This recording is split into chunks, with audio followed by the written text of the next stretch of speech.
Yes, I'm Ejner. I'm from Denmark, and I'm going to tell a little bit more than I did yesterday. I had a few sessions between two as well, so it kind of helped. When I grew up, my parents got divorced when I was 4, about 4 or 5. They had a hard time getting divorced. I grew up in this place out in the country. We had a lot of space outside, a lot of ground. We had a lake down in the back of it. And me and my sister, we were 5 all in all. And me and my sister, we were playing a lot just by ourselves. But in this big place, my mom didn't kept an eye on us. So we were much for ourselves. So it was kind of dangerous at times because as a kid you can figure out doing a lot of stuff. So when the grown-ups are not keeping track on you, having their eyes on you, you can get hurt. So one time I went down to the lake. We had a boat down there.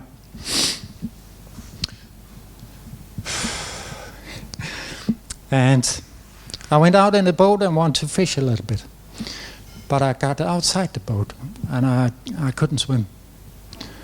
So I was struggling to get my hand to the boat and I couldn't. So I thought to myself, if I just stopped struggling that much just for a second, perhaps I would float. But I didn't have that much air in my lungs. So I didn't float, I just sank. I could see the boat disappearing from me. So at a certain moment I just began struggling because I think this is going to end up wrong. So I was struggling to get up to the boat, and finally at the last second, I don't think I had energy for anything more. I got my hands to the boat, but I had some water in my lungs, and I had this bad experience. So I went up to my mom and I told her about it. I was soaking wet and I was coughing and spitting water out, and she just said, "Oh, go over there and take some clothes. Take some warm clothes over there. You can get dry." I was like, "What?" Similar situations have occurred for me through my childhood where other things happened to me, where my mom she wasn't there for me.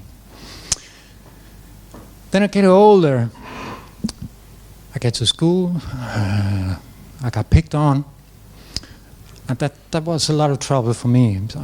So my mom took me out and changed the school for me. And I was in a private school. That was better for me. When I get out of that school, I changed schools a lot of time. But when I went out of that school, I've been about 13, 14. I began to get some depression thoughts about life, about what am I doing here? When am I gonna get out of life? Why did my mom and dad give me birth? What was the meaning of it all? So this depression stayed with me for a long time. Later on, when I got 22, I was 22, I got married. And we have only been married for a year. Before I felt this emptiness inside, I had this feeling of, we're not a family. We're just 2 people. That's not a family. So I said to my wife, I want to have some kids. I want to feel like a real family. What I didn't know at the moment, that was that the troubles I had wouldn't get solved by having kids. Quite the opposite. So we got kids and all my troubles were coming up in me. I couldn't understand why I had all those reactions. a time I was yelling at my kids. And I kind of think, well, that was something my dad did too. And my mom did that too. I was quite irritated about it because I didn't want to be like them. I want to be a loving, caring dad. I didn't get any solutions about it, but I went to a psychologist. Well, through the times it got to be four psychologists, some family therapy too, but no solutions at all. Still this troubling inside, no solutions, just frustrations. So it went on for 21 years before we got divorced. That's 4 or 5 years ago now. And I was devastating. That was the worst thing happening to me at all time. My kids were living with their mom. We were living in the same town. And I was really struggling getting myself together. So I have this back pain at that moment that was just getting worse when we got divorced. And I tried to find a solution to it. So I went to the internet, to YouTube, to see what people could find, what I could find that people will tell about. So there was a lot of exercises. Some go to the fitness center and do this and do that. I did that, it didn't help. You can do this stretching, and I did 20 different kind of stretching, and it really didn't help. So finally I got so frustrated, I thought to myself, it must be something in my brain. I can't get rid of this. It's hopeless. It doesn't matter what I do. So I kept searching on the internet for solutions, but in a different way, because all the muscle, the training, the stretching, it didn't help. So I went to search for something else. And then I watched one of Robert's videos, and this video, I've seen 20 seconds of it or something like that. He said, what if Jesus were using tapping? And it kind of lost me there. So I turned it off and went off to see something else, and I lost track on stuff like that for a while. And one day at home I was moving around with my furniture, and I really got a bad pain in my back. It went worse. It was like a snatch or something. And my wife, she had 3 or 4 prolapses, I think it's pronounced, in your back. So she had that for quite a few years. So I got quite scared, actually. I thought, did I have something like that? So I got sick from work, trying to get my back back in shape. And I was talking to my sister. And she said to me, come over to me, I got this practitioner, he's very skilled.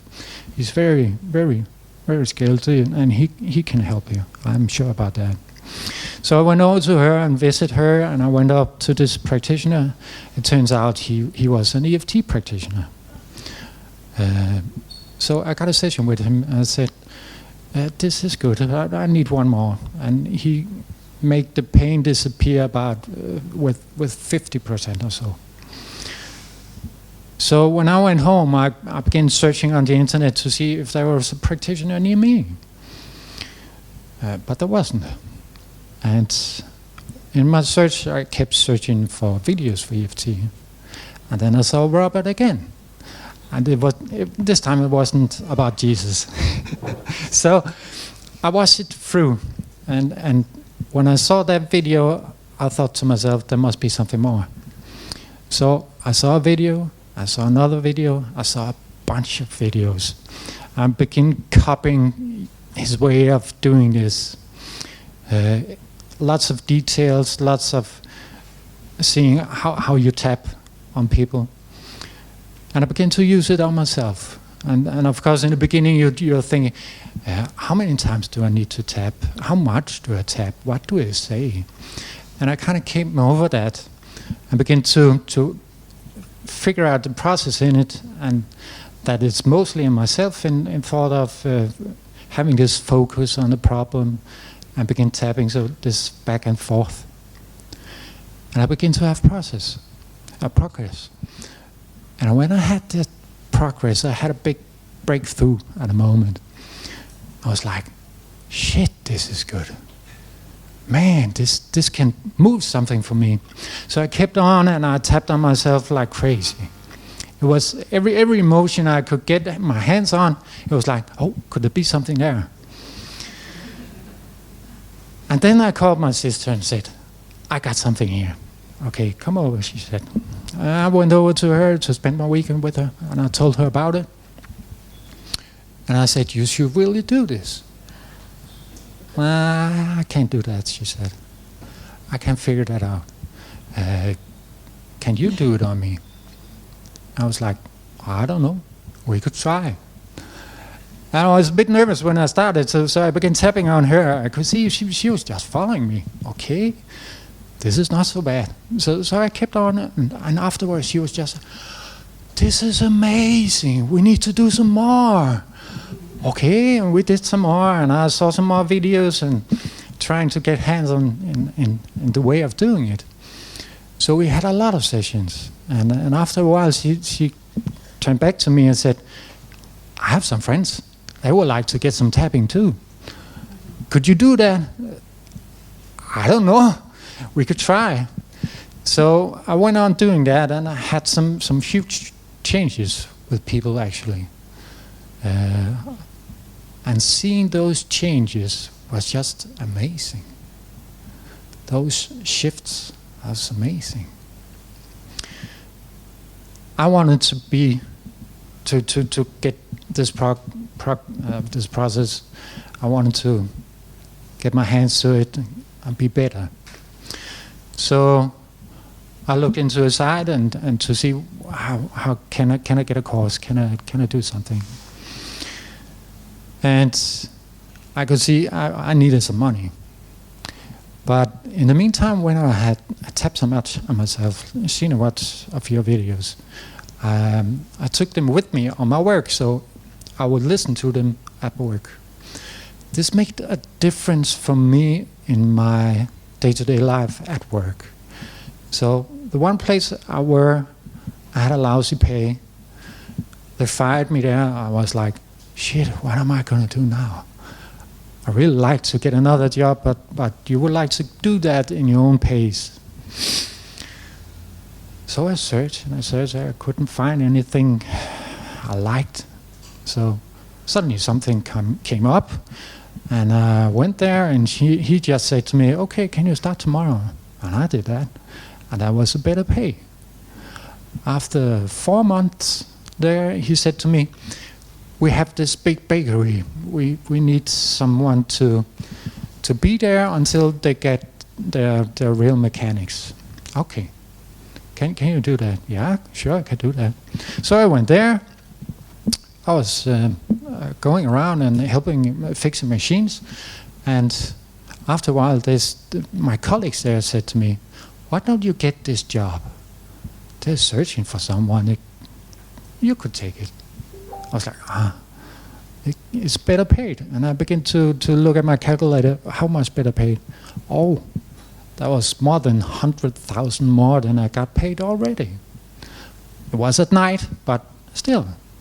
So I thought to myself, if I'm doing this, I can get money to my course, and I can get here to get FasterEFT level 1.